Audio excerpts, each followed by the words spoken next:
Hey everyone, my name is Dr. Dolores Tarver. I'm a licensed psychologist in Georgia, and it is time for the TT Time with Dr. Tarver is a wellness-based podcast that is not intended to be a substitute for a relationship with a licensed mental health provider. It is December. Can you believe we have made it to the last month of 2023? I know I can't. I am still tripping on it, but I think I've told you all before. My mother used to say the older you get, the faster time goes, and it is going. So we have been focused during this holiday season on a series related to dealing with things like decreased bound or discussing our boundaries, rather, veterans, homelessness, trans and non-binary family members, loved ones with disabilities. And we're going to continue that as we move into December, which is also a month still yet of celebrations for people. And today we are going to discuss how we overextend ourselves, we overly give, and we are overly accommodating to people during the holidays. So I've shared with you all before that my mother used to break out in hives before my grandmother would come to visit. My grandmother died when I was young, and so I didn't get a chance to really know her and have these memories. But to let my father and my mother tell it, she was really critical of my mother, and so when she would come over, she would very much nitpick, and my mother would try to stress her self to the hilt, if you will, to make sure that everything was perfect for my grandmother because why? She didn't want to disappoint her. Like, we don't want people to criticize us. We want people to think that they raised us well and they're proud of us, right? And so, as I was thinking about this episode and some of the common things that people talk to me about during this holiday season, I, it was even a no-brainer at this point to choose this topic because what happens is we don't want to disappoint people. And so we make these decisions out of obligations and we feel guilty. And that's what leads us to overextending, overspending, being overly accommodating. And so I want to talk a little bit today about how disappointing people or not wanting to disappoint people can get us to a point where the holidays become more about guilt than they do about giving. So, what does this look like? Well, we have talked about before that we just really do not like the way we feel when we let people down, or we perceive we let people down. And that is because it's as if we feel it twice.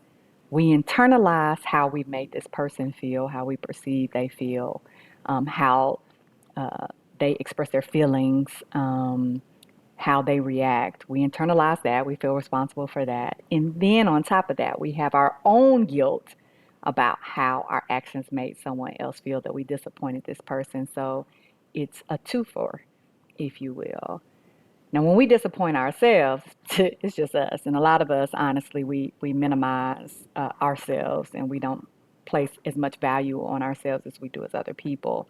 And also, when we disappoint ourselves, we feel like, hey, that's something that's under my control, so I can do something differently about it, so it doesn't affect us in the same way.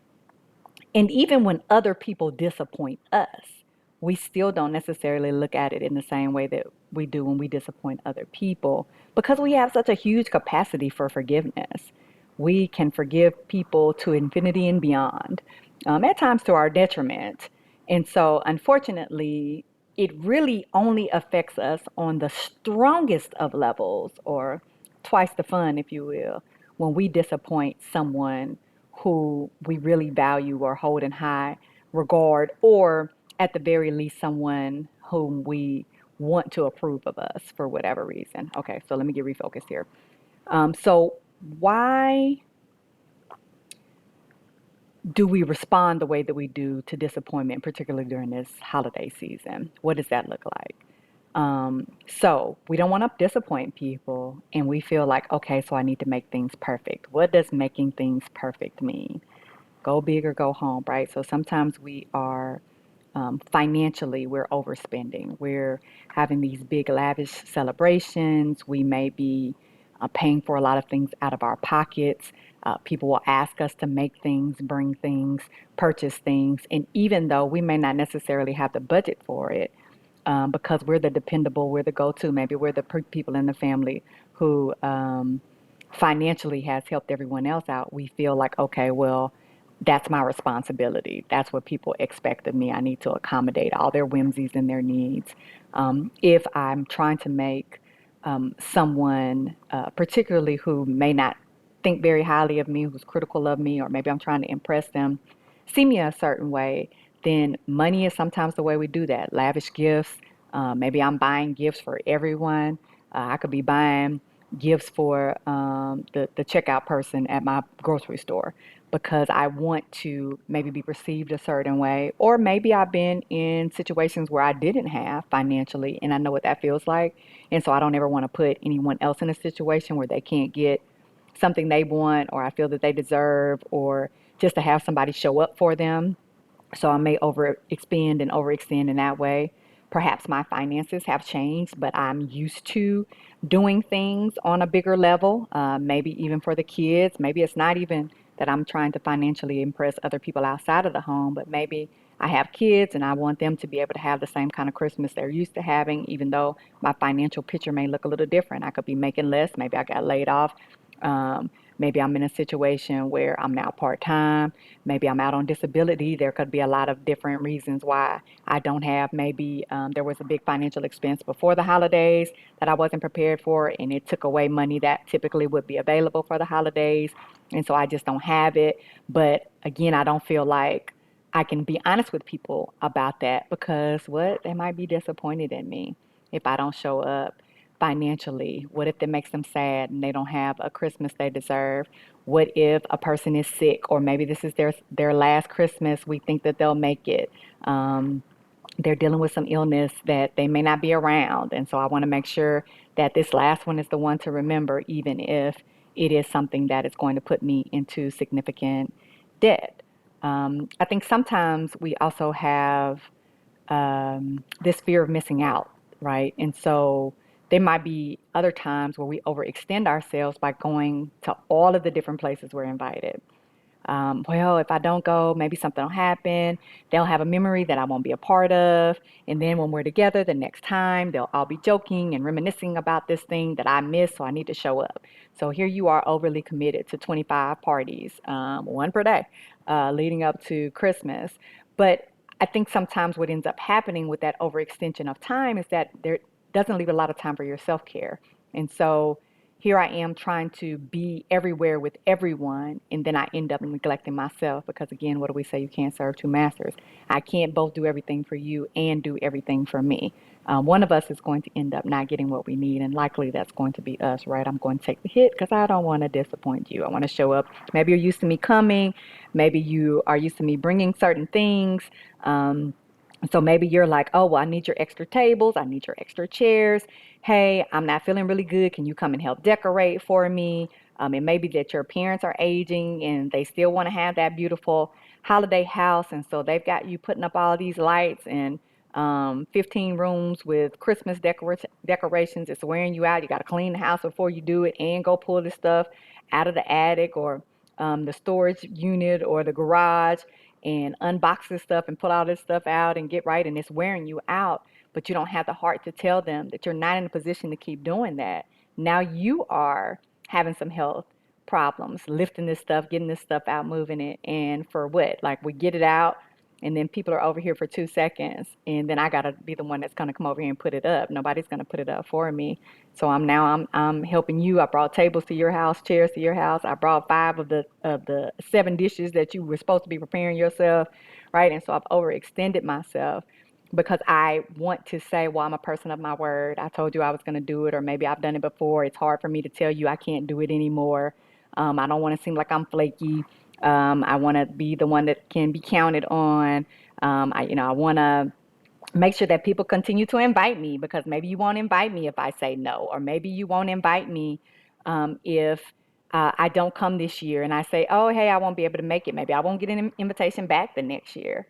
I don't want to be alone. I don't want to be ostracized. I don't want to be in a situation where I want to be able to connect with you, but you're not speaking to me because I disappointed you when I didn't come to one of those events you invited me to. Or there could be stress from jobs, right? There's the job parties, or maybe there's an organization you're a member of, or one that you want to be a part of. And so you feel obligated to go to these things, to keep up these appearances, to make sure you're evaluated, you're considered, that you're going to be included, that you're going to be asked, promoted, all of these things that we sometimes tie to whether or not we attend events. And so then if I don't go, then I'm going to disappoint you, and then you're not going to do anything in my for my benefit. You're going to not consider me. You're going to pass me over. Somebody else is going to be able to slide in there. Maybe somebody's going to take responsibility for things that I did, and so I don't want to be in that situation. And so I show up, even though, again, this is the 25th party that I've been to, and I'm worn out and I'm not fully present. And, I'm exhausted and I'm not even able to really fully have conversations and track what's going on. But I'm here, right? And so sometimes we think that it doesn't matter what state I'm in, what condition I'm in, as long as I show up. That's what we believe anyway. I think sometimes also that there is this accountability that we give ourselves, this responsibility that we give ourselves for other people's joy. And so we feel like somebody won't have a good time, somebody won't be happy, somebody won't get what they need, somebody won't be seen, somebody won't be valued, somebody won't be validated, whatever it may be, if I'm not there, right? And so, and I think a lot of times we kind of overestimate our value, and what will happen if we're not there. Like that things will fall apart. And not that you all aren't amazing, super people, and I know that you will be missed. However, things will go on if you're not there. But because you have put all that burden and that weight on you to show up and be responsible, then you do feel like everything will collapse if you don't. We've talked some about we tend to overfunction. And when we overfunction, what do other people do? They underfunction. Well, I don't have to show up and do all those things because you're going to be there early to set everything up, to clean up. You're going to come over, you're going to be washing dishes after it's over. You're going to be moving plates and putting things in the dishwasher and running a load. You're going to be bagging everything up, putting everything in containers. And so why would I have to show up and do anything? I'm not. You get the turkey, you get the ham, you get the sides. Hey, I'll stop by and get a pack of rolls, right? And we get so upset and we get so frustrated with people because here we are, we're doing all of these things and they're not. But again, I become that active participant in my own victimization, as my classmate Steve Brock would say, because I've created this dynamic. And so now I'm having a hard time being able to change course, right? So that's one of the other challenges. Disappointing people means that, hey, I have to do something different. And what if they don't like it? What if they're not receptive to it? What if I try and they're dismissive of it and they don't do it anyway? And then my feelings are going to be hurt. And then I'm going to feel rejected. So I just rather not say anything because I what? Want to avoid conflict. I don't want to inconvenience other people. So I'll go to those 12 different stores in 3 counties just to make sure that you are not put out in any kind of way. Um, and so these are just some of the examples why there's, I think, a lot of other ones, but these are kind of the top ones that I hear. And so I want to talk about some strategies, right, to help us be able to manage what we perceive as us disappointing other people, and also to do my favorite thing, right? Create those healthy boundaries, those wellness boundaries for yourself. So, step one, financial stress, because we tend to overspend the most during this Christmas season. And I know there are a lot of organizations and charities and different groups that need, and Christmas time is a time when people often are in more of a giving spirit. Like some of you get bonuses and have a little extra money, or maybe you get paid early, but I do want you to understand that you get paid early doesn't mean that you're actually getting paid more money. So that same budget, whether or not you're paid early, so you get paid twice in December, you're not going to get paid in January. So just making sure that you're aware that you still have to have a budget. All right, so identify your total budget. And this is, I think, oftentimes where people make the mistake. So you end up writing down all of the things you want to get, all of the things you want to do, and you make that your budget. No, your budget is your actual money. The actual amount of income that you have coming in, the actual amount of money that has been itemized for this particular expense, right? Because we always say every dollar has a place. And so it isn't that you have your whole paycheck to spend on Christmas. You still have to pay all your other bills and expenses, which is why that budget is important. We pay the stuff that needs to get paid.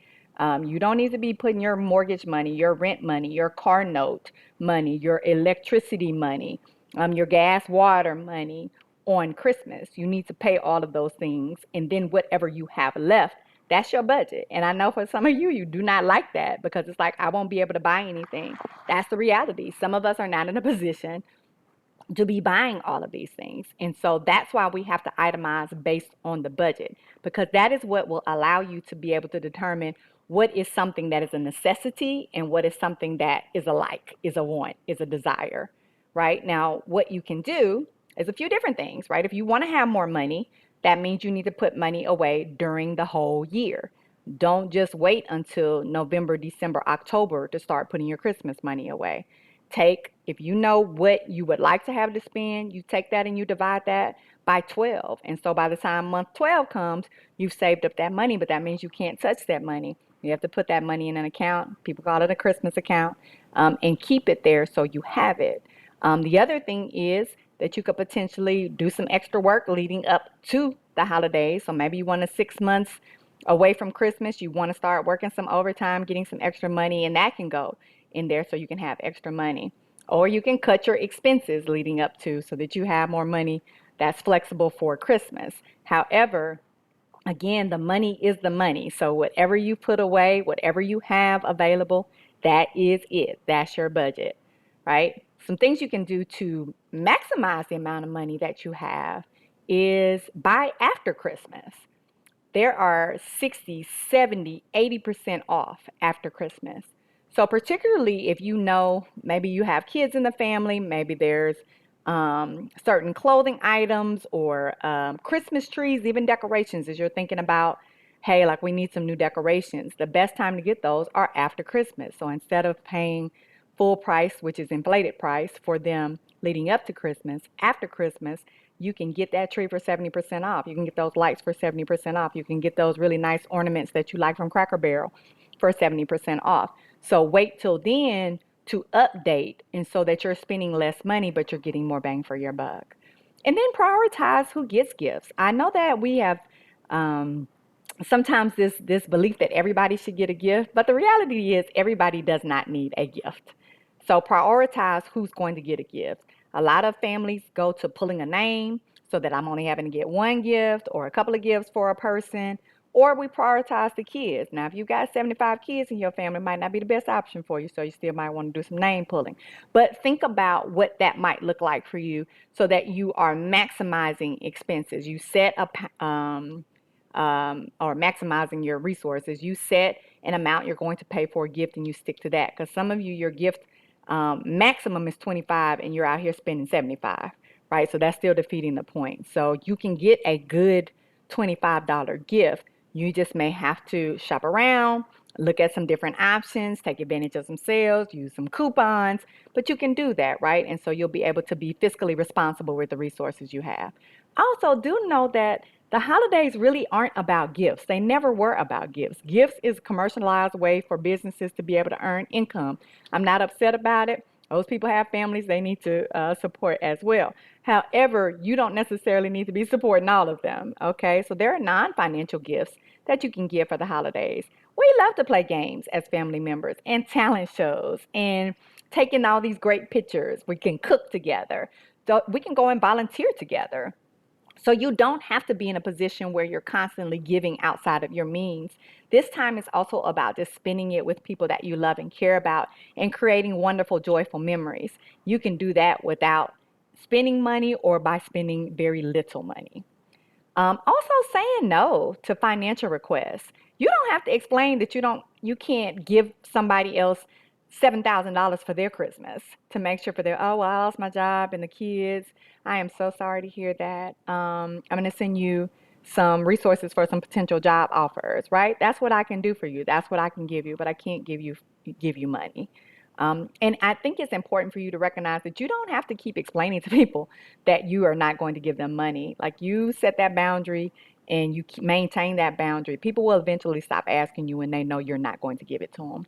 And I know that people like to say, well, if you don't give it to me, I need to get it from somewhere else, right? This is how we guilt folks into stuff. Hey, everything comes with a consequence. If that's what a consequence you're willing to deal with, then you're an adult. You go ahead and make that adult decision and deal with that adult consequence. But not getting bought into that. You also can get off the phone. You don't have to keep staying on the phone talking to people when they're trying to get you into things. All right, you take good care, right? This is what I can offer you. Also, I think it's very important for us to recognize that we can share resources. So you don't have to cook the whole dinner. You don't have to bring all the food. You don't have to be the one that has it at your house and takes care of all of those expenses and everything else. This is where potlucks can come in handy. This is where people can pool financial resources together, and we purchase some things together, like you're going to host, maybe you're going to prepare everything at your house, but we provided the money to be able to offset some of those expenses. Maybe you have people come over and help you do the cleaning, help you do the setting up, right? So being able to share these resources keeps you in budget as well, so that you're not overspending. And do be very mindful that if people don't show up and don't put that money in, you don't have to order it, because I will absolutely not order anything until the money is there. Oh, we're going in together to buy this honey baked ham. Well, we need to purchase this ham by November the 10th. If the money isn't in by November the 10th, guess what? We're not getting a honey baked ham, right? And so making sure that you're also able to stick with those boundaries, right? While I'm on boundaries, let me go ahead and go on down that list. Sometimes you have to make just a clean break. If you have to make some changes, maybe were planning on doing something and plans change, maybe your finances have changed, maybe your health has changed, go ahead and make that clean break. Don't string it all out. Don't make all of these excuses. Don't apologize when you didn't do anything wrong because you're trying to overcompensate. Don't volunteer to do something else to offset that, right? Sometimes you just have to say, hey, my situation has changed. I'm unable to do that. And that's the end of that. You don't have to make up excuses. You don't have to lie. You don't have to make it about you and over explain and do all of the back and forth with people. And you also don't have to allow anybody to abuse you or manipulate you when you set those boundaries. You absolutely can walk away. You absolutely can end that phone call. You absolutely can stop texting. So you don't have to continue to keep doing that, right? And so if you're finding you're being overtaxed or being asked to do extra things, show up extra places, or you have put yourself in a situation where you're now doing those things, it is never too late for you to set that boundary and change that dynamic, right? Check out that November episode on boundaries if you need a little bit more information about that. Okay, self-care.